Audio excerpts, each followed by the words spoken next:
সিনেমার 20 সেকেন্ডের প্রোমো দেখাবেন পৃথিবীর সবথেকে উঁচু ভবন বুর্জ খলিফাতে। কিন্তু এবার নিয়ে এলেন নতুন এক চমক।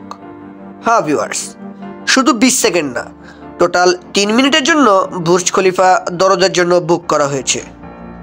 দেখানো হবে দরদের 5টি ভাষার প্রোমো। এটা দিয়ে শুরু হবে মধ্যপ্রাচ্যে বাংলা সিনেমার নতুন এক ব্যবসায়িক যাত্রা।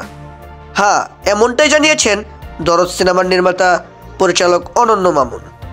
তিনি আরও বলেন, আমার প্ল্যান কিন্তু বাংলা সিনেমার প্রমোশন, শুধু দরদ সিনেমার প্রমোশন না। তিনি বলেন, একটা কথা পরিষ্কার করে বলছি, আমরা যা কিছু করছি সব কিছু এটা একটা পুরাতন ইরানি ডিস্ট্রিবিউশন কোম্পানির মাধ্যমে। কোনো লোকাল বাংলাদেশি কোম্পানি আমাদের কাজের সাথে যুক্ত না।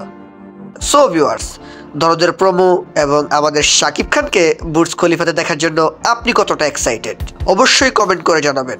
আর বাংলা সিনেমার এবং দরদের নতুন নতুন আপডেট পেতে চ্যানেলটিকে সাবস্ক্রাইব করে রাখুন। ধন্যবাদ।